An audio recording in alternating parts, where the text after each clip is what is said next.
मिल करीब करीब पूरी जल चुकी थी, लेकिन उसी मिल को फिर से खड़ा करना होगा।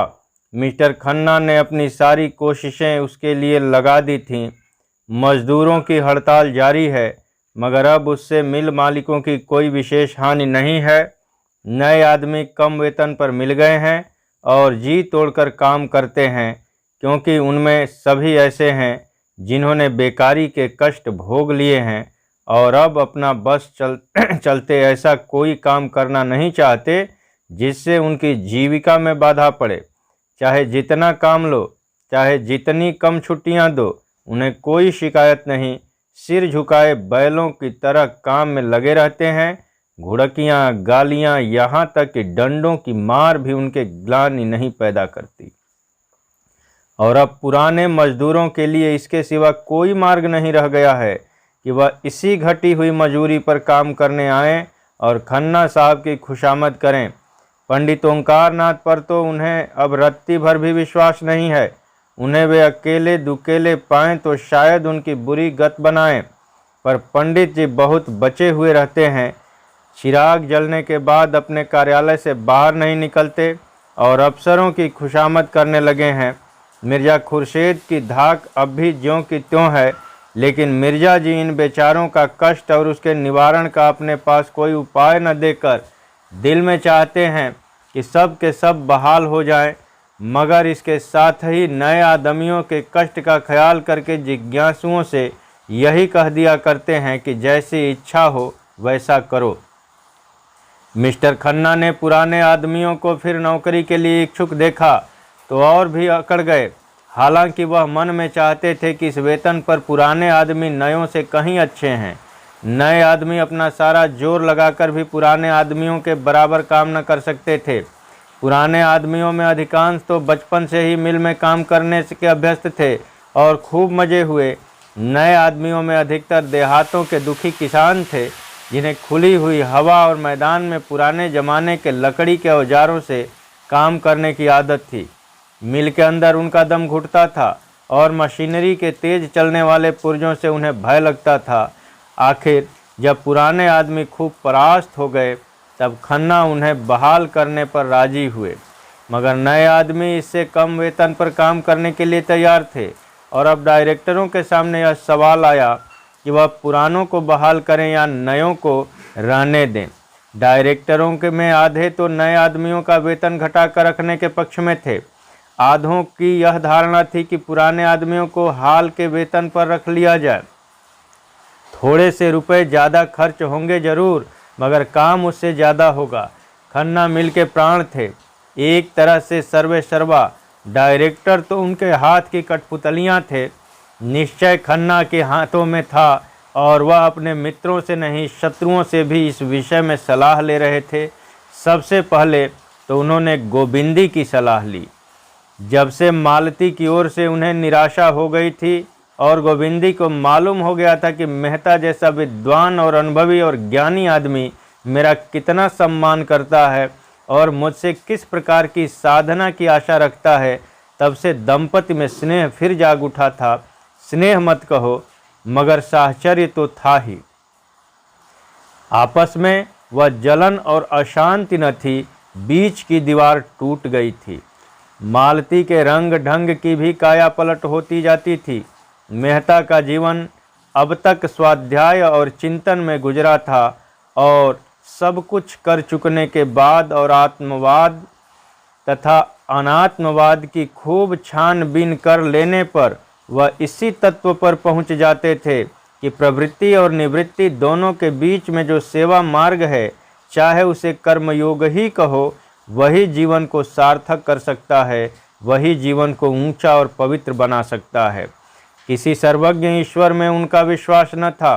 यद्यपि वह अपनी नास्तिकता को प्रकट न करते थे, इसलिए कि इस विषय में निश्चित रूप से कोई मत स्थिर करना वह अपने लिए असंभव समझते थे, पर वह धारणा उनके मन में दृढ़ हो गई थी कि प्राणियों के जन्म मरण दुख सुख पाप पुण्य में कोई ईश्वरीय विधान नहीं है। उनका ख्याल था कि मनुष्य ने अपने अहंकार में अपने को इतना महान बना लिया है कि उसके हर एक काम की प्रेरणा ईश्वर की ओर से होती है। इसी तरह टिड्डियां भी ईश्वर को उत्तरदायी ठहराती होंगी, जो अपने मार्ग में समुद्र आ जाने पर अरबों की संख्या में नष्ट हो जाती हैं।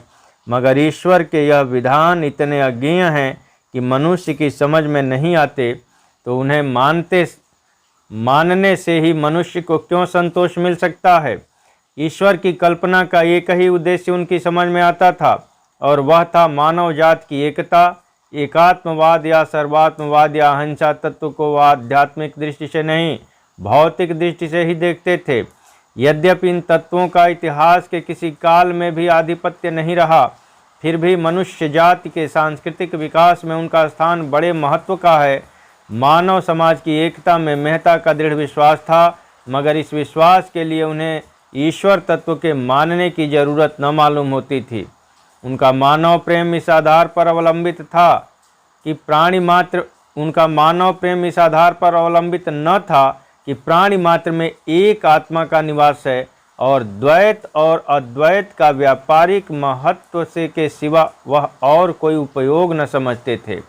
और यह व्यापारिक महत्व उनके लिए मानव जाति को एक दूसरे के समीप लाना, आपस के भेदभाव को मिटाना और भ्रातृभाव को दृढ़ करना ही था।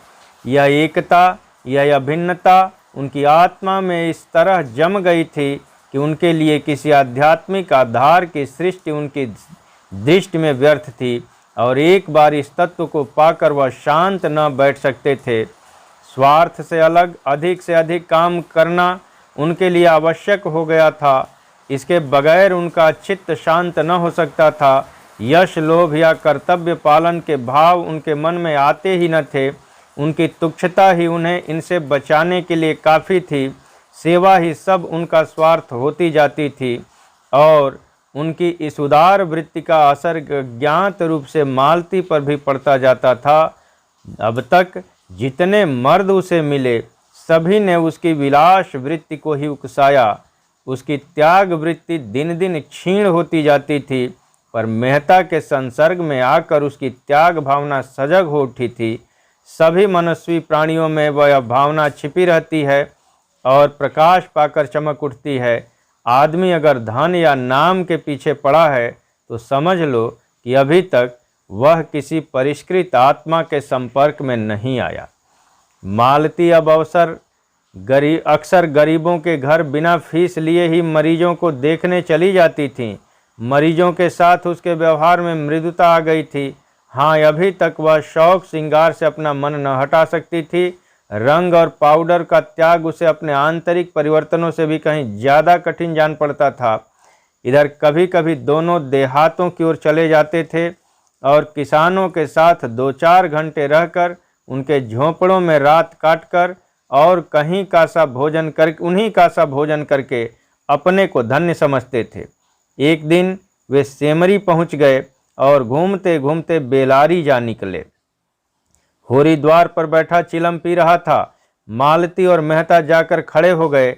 मेहता ने होरी को देखते ही पहचान लिया और बोले, यही तुम्हारा गांव है। याद है हम लोग राय साहब के यहाँ आए थे और तुम धनुष यज्ञ की लीला में माली बने थे। होरी की स्मृति जाग उठी, पहचाना और पटेश्वरी की घर की ओर कुर्सियां लाने चला। मेहता ने कहा, कुर्सियों का कोई काम नहीं, हम लोग इसी खाट पर बैठ जाते हैं। यहाँ कुर्सी पर बैठने नहीं, तुमसे कुछ सीखने आए हैं। दोनों खाट पर बैठे। होरी हतबुद्धि सा खड़ा था। इन लोगों की क्या खातिर करे? बड़े बड़े आदमी हैं, उनकी खातिर करने लायक उसके पास है ही क्या? आखिर उसने पूछा, पानी लाऊं? मेहता ने कहा, हाँ, प्यास तो लगी है। कुछ मीठा भी लेता आऊं? लाओ अगर घर में हो। होरी घर में मीठा और पानी लेने गया, तब तक गांव के बालकों ने आकर इन दोनों आदमियों को घेर लिया और लगे नहीं रखने, मानो चिड़ियाघर के अनोखे जंतु आ गए हों। सिल्लो बच्चे को लिए किसी काम से चली जा रही थी। इन दोनों आदमियों को देखकर कुतूहलवश ठिठक गई। मालती ने आकर उसके बच्चे को गोद में ले लिया और प्यार करती हुई बोली, कितने दिनों का है? सिल्लो को ठीक मालूम न था एक दूसरी औरत ने बताया, कोई साल भर का होगा। क्यों री? सिल्लो ने समर्थन किया। मालती ने विनोद किया, प्यारा बच्चा है, इसे हमें दे दो। सिल्लो ने गर्व से फूलकर कहा, आप ही का तो है, तो मैं इसे ले जाऊं? ले जाइए, आपके साथ रहकर आदमी हो जाएगा। गांव की ओर महिलाएं आ गईं और मालती को होरी के घर में ले गईं। वहां मर्दों के सामने मालती से वार्तालाप करने का अवसर उन्हें न मिलता। मालती ने देखा, खाट बिछी है और उस पर एक दरी पड़ी हुई है जो पटेश्वरी के घर से मांगे आई थी। मालती जाकर बैठी। संतान रक्षा और शिशुपालन की बातें होने लगीं। औरतें मन लगाकर सुनती रहीं। धनिया ने कहा, यहाँ यह सब सफाई और संयम कैसे होगा सरकार? भोजन तक का ठिकाना तो है नहीं। मालती ने समझाया, सफाई में कुछ खर्च नहीं, केवल थोड़ी सी मेहनत और होशियारी से काम चल सकता है।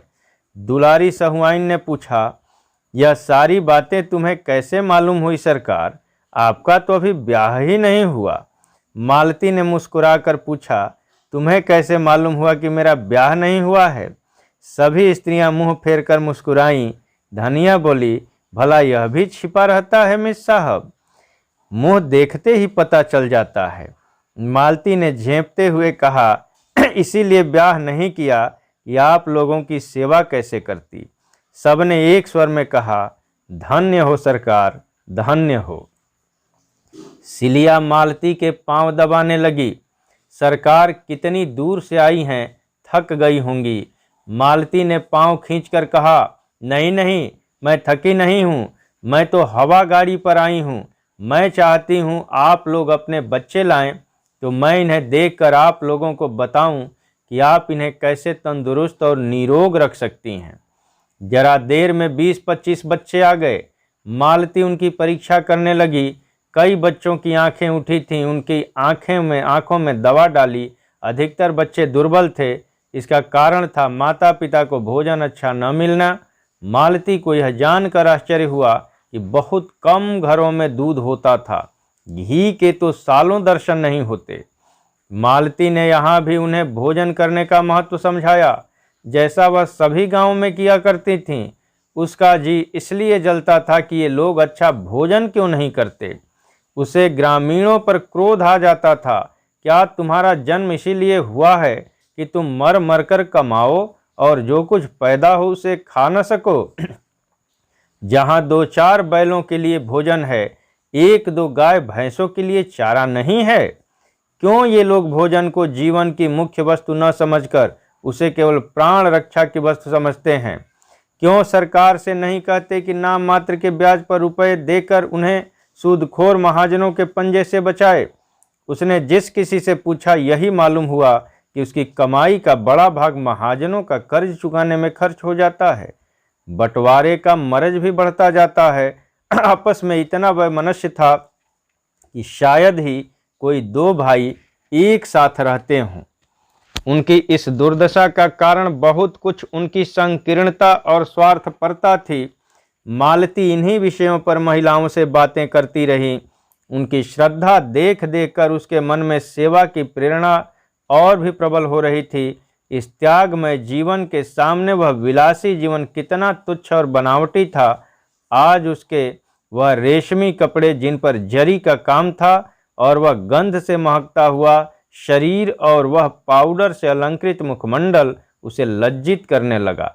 उसकी कलाई पर बंधी सोने की घड़ी जैसे अपने अपलक नेत्रों से उसे घूर रही थी। उसके गले में चमकता हुआ जड़ाऊ नेकलेस मानो उसका गला घोंट रहा था।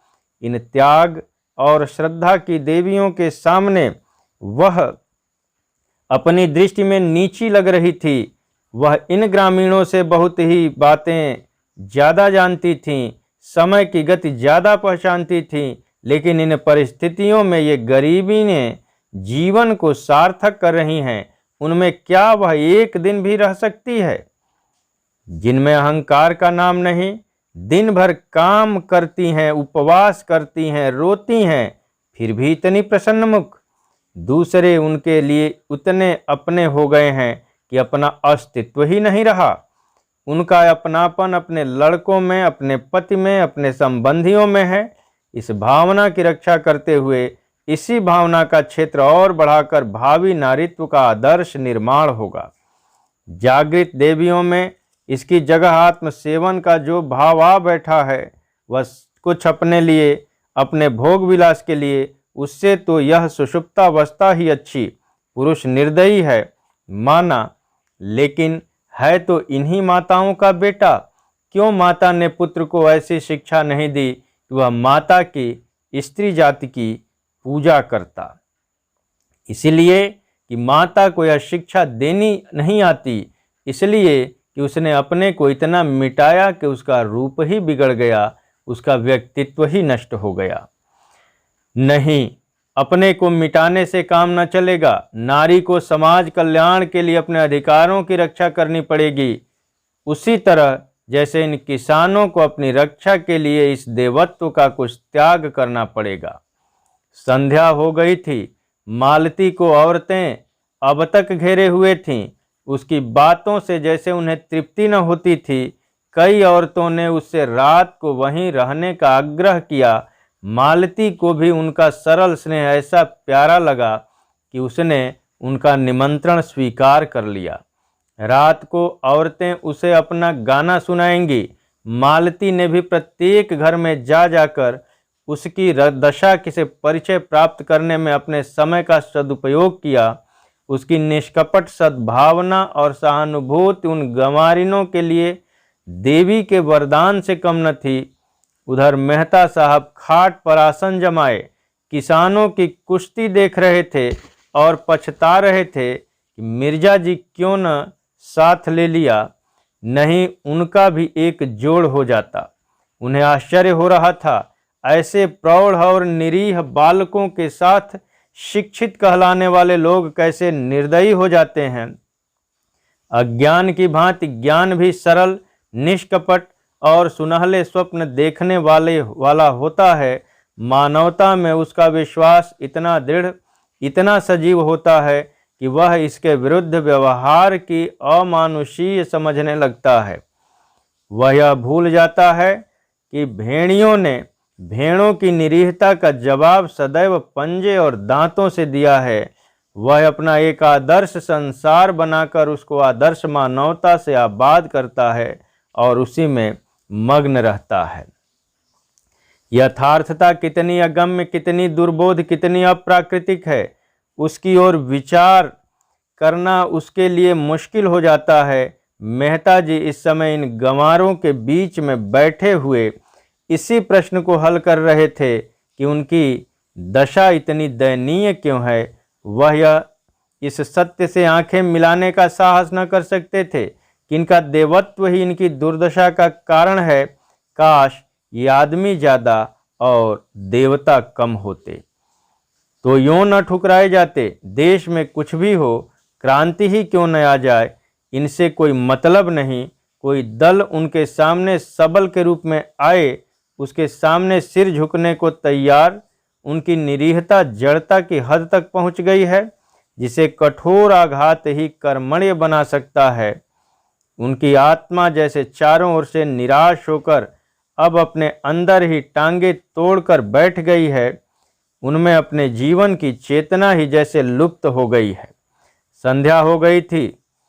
जो लोग अब तक खेतों में काम कर रहे थे, वे भी दौड़े चले आ रहे थे। उसी समय मेहता ने मालती को गांव की कई औरतों के साथ इस तरह तल्लीन होकर एक बच्चे को गोद में लिए देखा, मानो वह भी उन्हीं में से एक हो। मेहता का हृदय आनंद से गदगद हो उठा। मालती ने एक प्रकार से अपने को मेहता पर अर्पण कर दिया था। इस विषय में मेहता को अब कोई संदेह न था, मगर अभी तक उनके हृदय में मालती के प्रति वह उत्कट भावना जागृत न हुई थी, जिसके बिना विवाह का प्रस्ताव करना उनके लिए हास्यजनक था। मालती बिना बुलाए मेहमान की भांति उनके द्वार पर आकर खड़ी हो गई थीं और मेहता ने उसका स्वागत किया था। इसमें प्रेम का भाव न था, केवल पुरुषत्व का भाव था। अगर मालती उन्हें इस योग्य समझती हैं कि उन पर अपनी कृपा दृष्टि फेरे, तो मेहता उसकी इस कृपा को अस्वीकार न कर सकते थे। इसके साथ ही वह मालती को गोविंदी के रास्ते से हटा देना चाहते थे और वह जानते थे मालती जब तक आगे अपना पांव न जमा लेगी वह पिछला पांव न उठाएगी। वह जानते थे मालती के साथ छल करके वह अपनी नीचता का परिचय दे रहे हैं। इसके लिए उनकी आत्मा बराबर उन्हें धिक्कारती रही थी, मगर ज्यों-ज्यों वह मालती को निकट से देखते थे उनके मन के आकर्षण बढ़ता जाता था। रूप का आकर्षण तो उन पर कोई असर न कर सकता था, यह गुण का आकर्षण था। वह यह जानते थे जिसे सच्चा प्रेम कह सकते हैं केवल एक बंधन में बंध जाने के बाद भी पैदा हो सकता है। इसके पहले जो प्रेम होता है वह तो रूप की आसक्ति मात्र है जिसका कोई टिकाव नहीं, मगर इसके पहले यह निश्चय तो कर लेना ही था कि जो पत्थर साहचर्य के खराद पर चढ़ेगा उसमें खरादे जाने की क्षमता है भी या नहीं। सभी पत्थर तो खराद पर चढ़कर सुंदर मूर्तियां नहीं बन जाते। इतने दिनों में मालती ने उनके हृदय के भिन्न भिन्न भागों में अपनी रश्मियां डाली थीं, पर अभी तक वे केंद्रित होकर उस ज्वाला के रूप में न फूट पड़ी थीं, जिससे उनका सारा अंतस्थल प्रज्वलित हो जाता। आज मालती ने ग्रामीणों में मिलकर और सारे भेदभावों को मिटाकर इन रश्मियों को मानो केंद्रित कर दिया, और आज पहली बार मेहता को मालती से एकात्मता का अनुभव हुआ। ज्यों ही मालती गांव का चक्कर लगाकर लौटी, उन्होंने उसे साथ लेकर नदी की ओर प्रस्थान किया। रात यहीं काटने का निश्चय हो गया। मालती का कलेजा आज न जाने क्यों धक धक करने लगा। मेहता ने मुख पर आज उसे एक विचित्र ज्योति और इच्छा झलकती हुई नजर आई। नदी के किनारे चांदी का फर्श बिछा हुआ था और नदी रत्न जटित आभूषण पहने मीठे स्वरों में गाती, चांद को और तारों को और सिर झुकाए नींद में माते वृक्षों को अपना नृत्य दिखा रही थी। मेहता प्रकृति की उस मादक शोभा से जैसे मस्त हो गए, जैसे उनका बालपन अपनी सारी क्रीड़ाओं के साथ लौट आया हो। बालू पर कई कुलाटें मारी, फिर दौड़े हुए नदी में जाकर घुटने तक पानी में खड़े हो गए। मालती ने कहा, पानी में न खड़े हो, कहीं ठंड न लग जाए। मेहता ने पानी उछाल कर कहा, मेरा तो जी चाहता है नदी के उस पार तैर कर चला जाऊं। नहीं नहीं, पानी से निकल आओ, मैं न जाने दूंगी। तुम मेरे साथ न चलोगी उस सूनी बस्ती में जहां स्वप्नों का राज्य है। मुझे तो तैरना नहीं आता। अच्छा आओ, एक नाव बनाएं और उस पर बैठकर चलें। वह बाहर निकल आए। आसपास बड़ी दूर तक झाऊ का जंगल खड़ा था। मेहता ने जेब से चाकू निकाला और बहुत सी टहनियाँ काटकर जमा की। कगार पर सरपत की जूट खड़े थे। ऊपर चढ़कर सरपत का एक ठट्टा काट लाए और वहीं बालू के फर्श पर बैठकर सरपत की रस्सी बटने लगे। ऐसे प्रसन्न थे मानो स्वर्गारोहण की तैयारी कर रहे हैं। कई बार उंगलियां चिर गईं, खून निकला। मालती बिगड़ रही थीं, बार बार गांव लौट चलने के लिए आग्रह कर रही थीं, पर उन्हें कोई परवाह न थी। वही बालकों का सा उल्लास था, वही अल्हड़पन, वही हठ। दर्शन और विज्ञान सभी इस प्रवाह में बह गए थे। रस्सी तैयार हो गई। झाऊ का बड़ा सा तख्त बन गया। टहनियाँ दोनों सिरों पर रस्सी से जोड़ दी गई थीं। उसके छिद्रों में झाऊ की टहनियाँ भर दी गईं, इससे पानी ऊपर न आए। नौका तैयार हो गई। रात और भी स्वप्निल हो गई थी। मेहता ने नौका को पानी में डालकर मालती का हाथ पकड़कर कहा, आओ बैठो। मालती ने सशंक होकर कहा, 2 आदमियों का बोझ संभाल लेगा। मेहता ने दार्शनिक मुस्कान के साथ कहा, जिस तरी पर बैठे हम लोग जीवन यात्रा कर रहे हैं वह तो इससे कहीं निस्सार है। मालती, क्या डर रही हो? डर किस बात का जब तुम साथ हो। सच कहती हो, अब तक मैंने बगैर किसी की सहायता के बाधाओं को जीता है। अब तो तुम्हारे संग हूँ। दोनों उस झाऊ के तख्ते पर बैठे और मेहता ने झाऊ के एक डंडे से ही उसे खेना शुरू किया। तख्ता डगमगाता हुआ पानी में चला। मालती ने मन को इस तख्ते से हटाने के लिए पूछा, तुम तो हमेशा शहरों में रहे, गांव के जीवन का तुम्हें कैसे अभ्यास हो गया? मैं तो ऐसा तख्ता कभी न बना सकती। मेहता ने उसे अनुरक्त नेत्रों से देखकर कहा, शायद यह मेरे पिछले जन्म का संस्कार है। प्रकृति से स्पर्श होते ही जैसे मुझ में नया जीवन का सा आ जाता है, नस नस में स्फूर्ति छा जाती है। एक एक पक्षी, एक एक पशु जैसे मुझे आनंद का निमंत्रण देता हुआ जान पड़ता है, मानो भूले हुए सुखों की याद दिला रहा हो। यह आनंद मुझे और कहीं नहीं मिलता मालती, संगीत के रुलाने वाले स्वरों में भी नहीं, दर्शन की ऊंची उड़ानों में भी नहीं। जैसे अपने आप को पा जाता हूँ, जैसे पक्षी अपने घोंसले में आ जाए। तख्ता डगमगाता कभी तिरछा, कभी सीधा, कभी चक्कर खाता हुआ चला जा रहा था। सहसा मालती ने कातर कंठ से पूछा, और मैं तुम्हारे जीवन में कभी नहीं आती?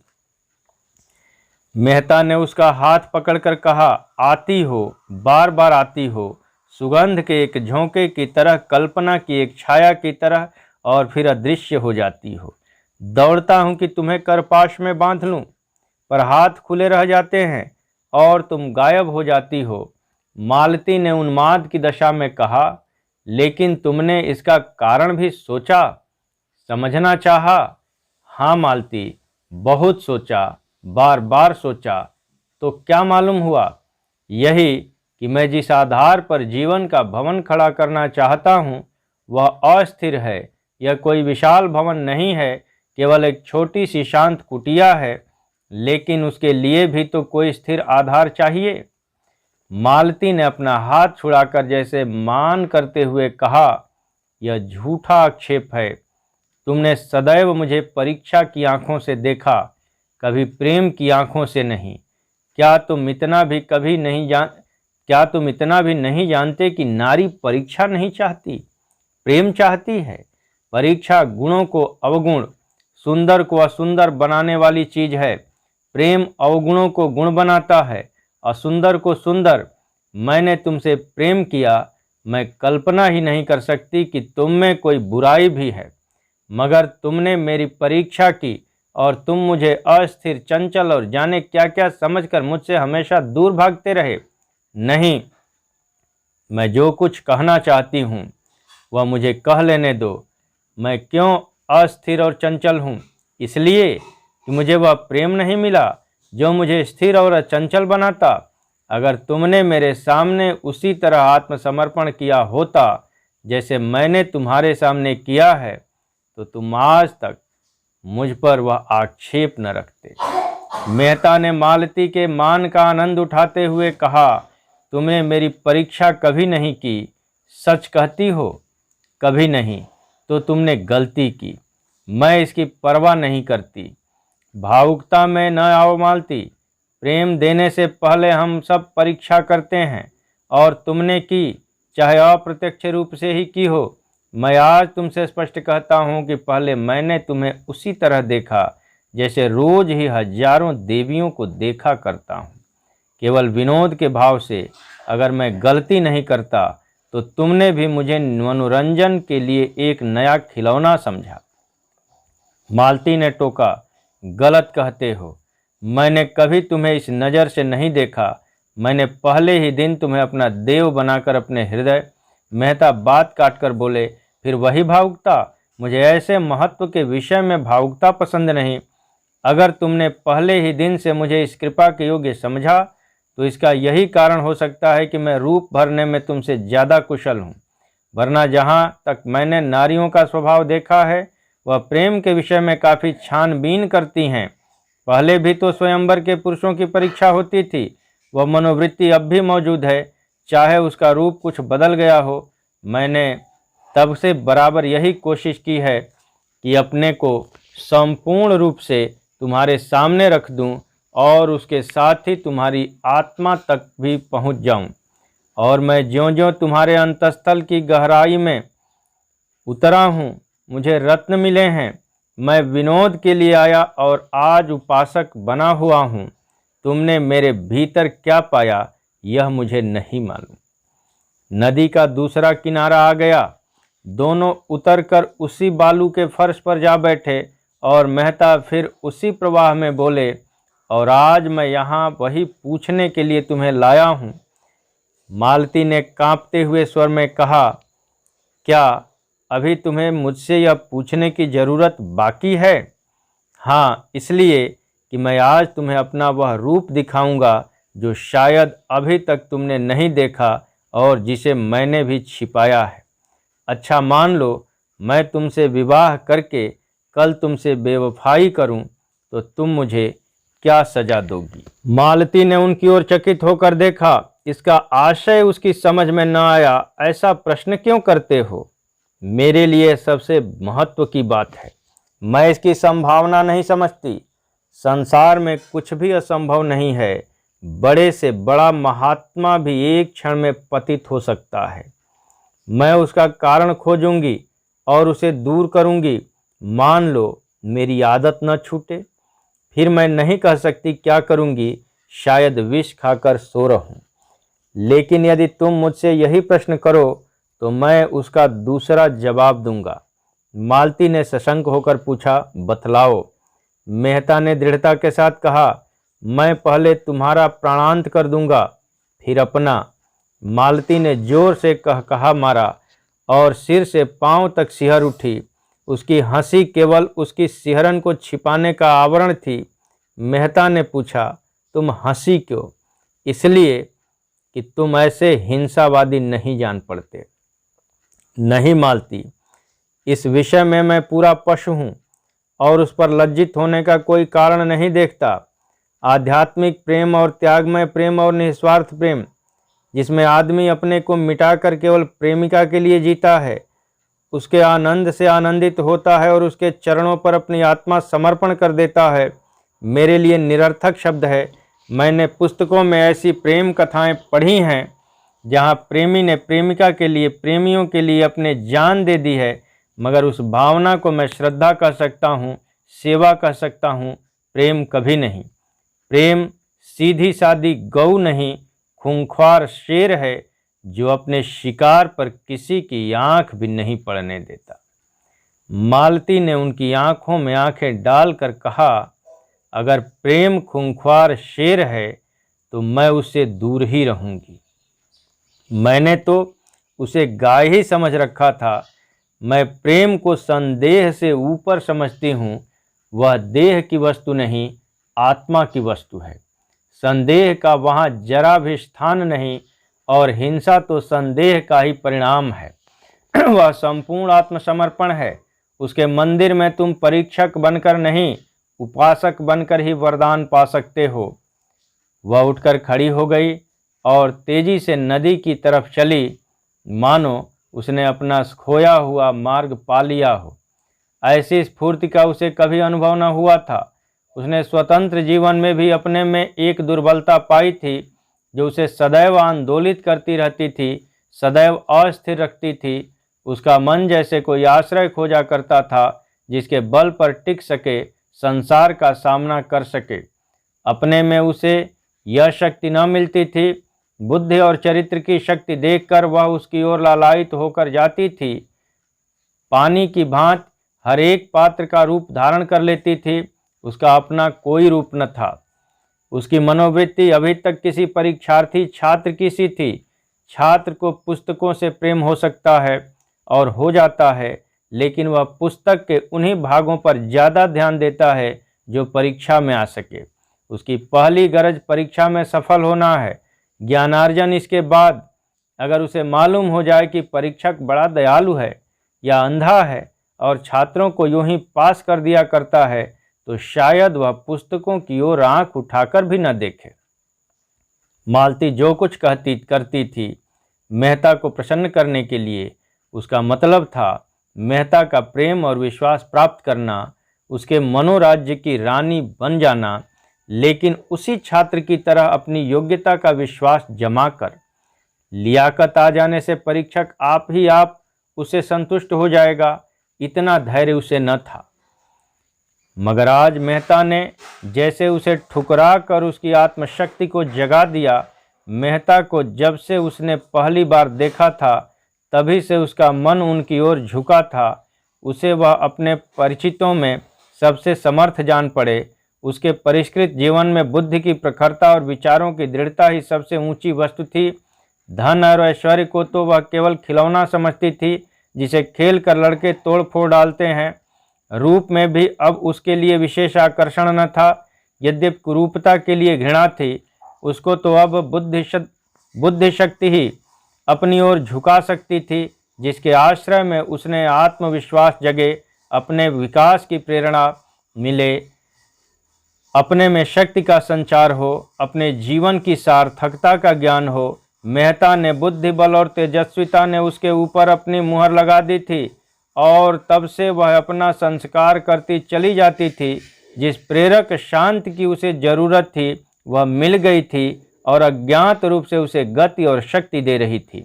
जीवन का नया आदर्श जो उसके सामने आ गया था, वह अपने को उसके समीप पहुंचाने की चेष्टा करती हुई और सफलता का अनुभव करती हुई उस दिन की कल्पना कर रही थी जब वह और मेहता एकात्म हो जाएंगे, और यह कल्पना उसे और भी दृढ़ और निष्ठ बना रही थी। मगर आज जब मेहता ने उसकी आशाओं को द्वार तक लाकर प्रेम का वह आदर्श उसके सामने रखा, जिसमें प्रेम को आत्मा और समर्पण के क्षेत्र से गिराकर भौतिक धरातल तक पहुंचा दिया गया था, जहां संदेह और ईर्ष्या और भोग का राज्य है, तब उसकी परिष्कृत बुद्धि आहत हो उठी और मेहता से जो उसे श्रद्धा थी उसे एक धक्का सा लगा, मानो कोई शिष्य अपने गुरु को कोई नीच कर्म करते देख ले। उसने देखा मेहता की बुद्धि प्रखरता, प्रेमत्व और पशुता की ओर खींचे लिए जाती है और उसके देवत्व की ओर से आंखें बंद किए लेती है, और यह देखकर उसका दिल बैठ गया। मेहता ने कुछ लज्जित होकर कहा, आओ कुछ देर और बैठें। मालती बोली, नहीं, अब लौटना चाहिए, देर हो रही है।